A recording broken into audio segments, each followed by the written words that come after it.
Now, wait. Duduzile Zuma, Sambodla, right? Was speaking about this thing, and when I was listening and when I was looking at this thing, I thought to myself, there's something here. Everything that she said, it boils down to one point, and I'll show you how I arrived at this point. She's saying, the fleet, the presidential fleet, in other words, these armored vehicles, they have to be upgraded. And when I was thinking about it, I was like, it makes sense to upgrade the security, right? Because things are developing, right?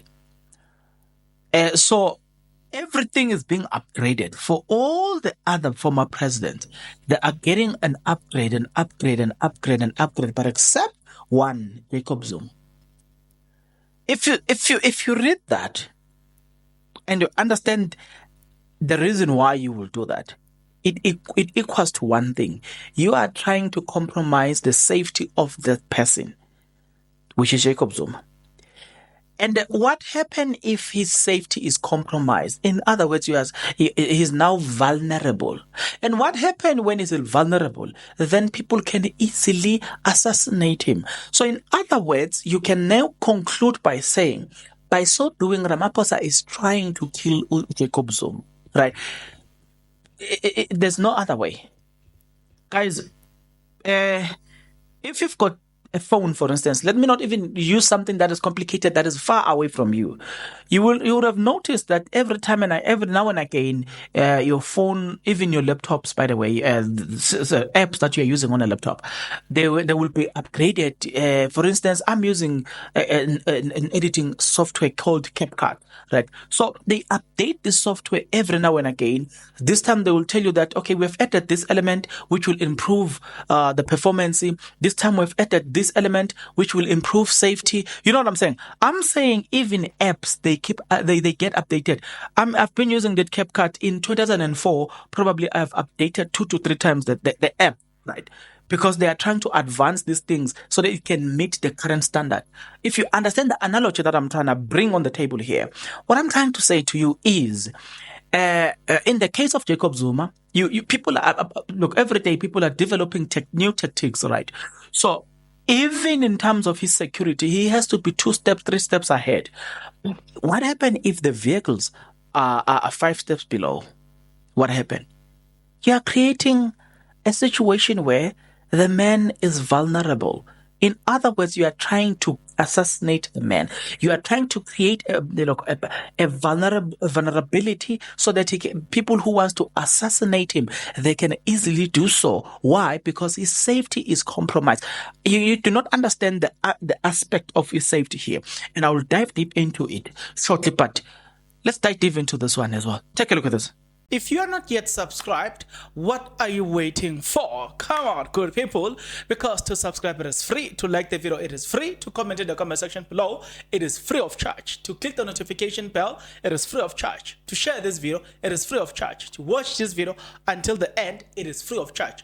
Also, good people, come on, to watch the ads it's free of charge, and that's how you financially contribute to this YouTube channel. Speaking about financially contribution to the channel, you can become a member of this YouTube channel from as little as 20 Rand a month.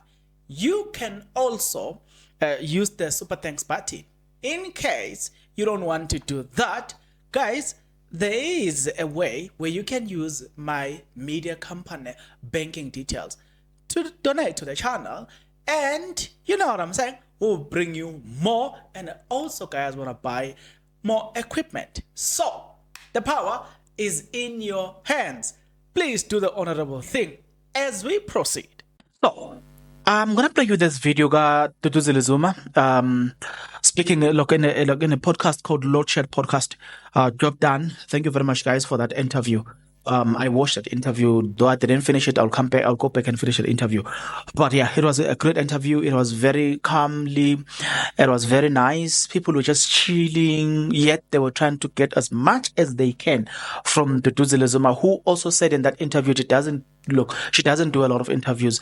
She doesn't do interviews as well. But yeah, guys, I think I want to make it my missions. Wouldn't you guys fund me I want to interview Jacob Zuma. I want to interview Duduzile Zuma. I want to interview the spokesperson, say MK. I want to interview. Yeah, man. Those are some of my priorities. I want to interview those people.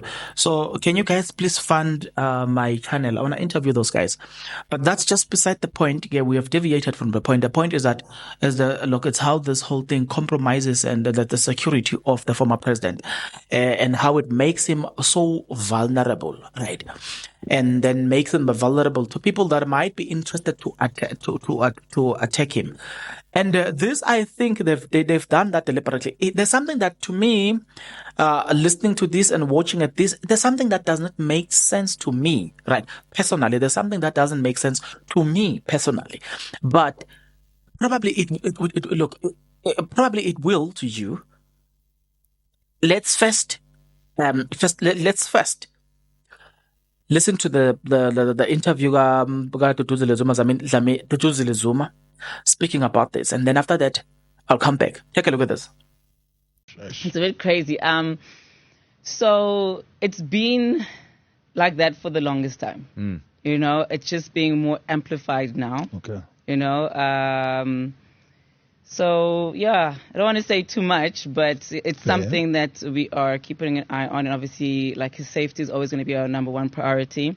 And I feel like, and I will say this publicly because I did tweet about it, that I feel like the current government, which is led by the ANC, are deliberately trying to sabotage. I mean, how do you not renew a fleet of a former president, where all former presidents' fleets have been changed except his?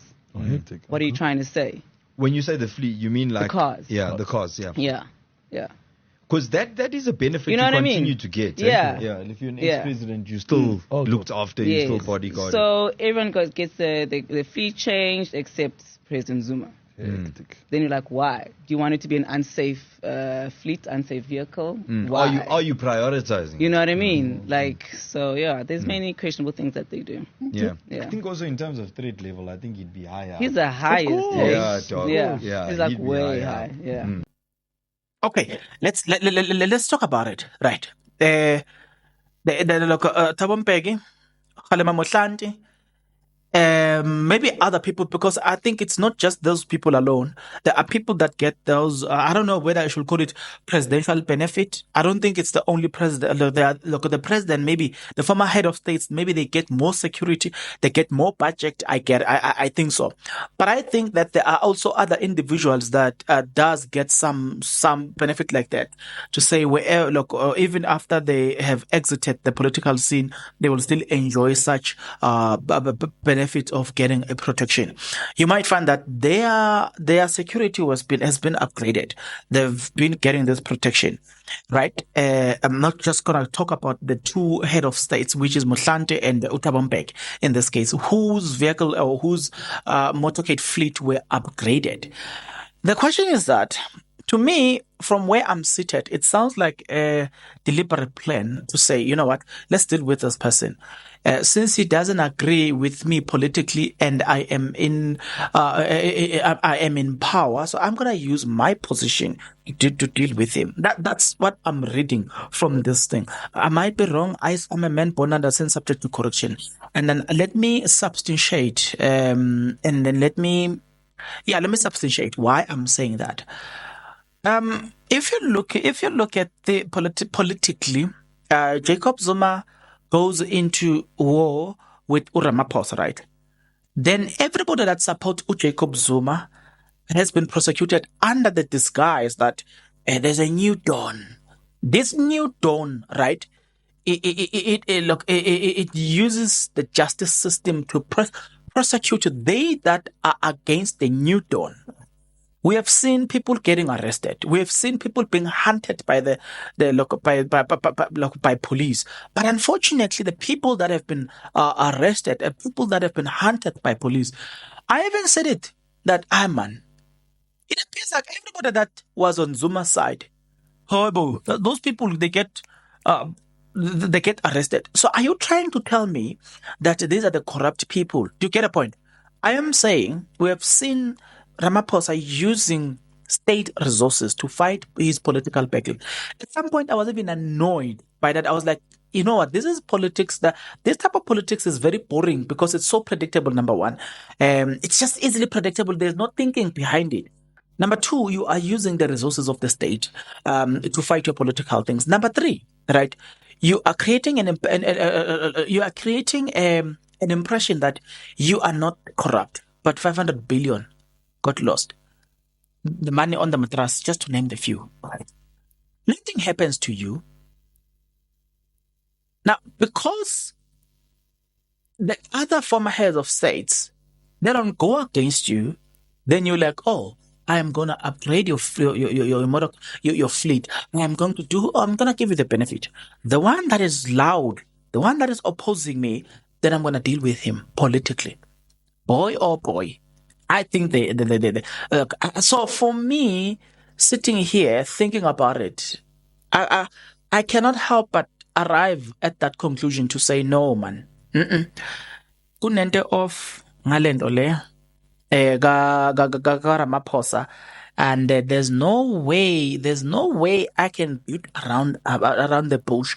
There's something off about it. You know, politicians, they play politics in a political field, and they should do so not at the expense of innocent people.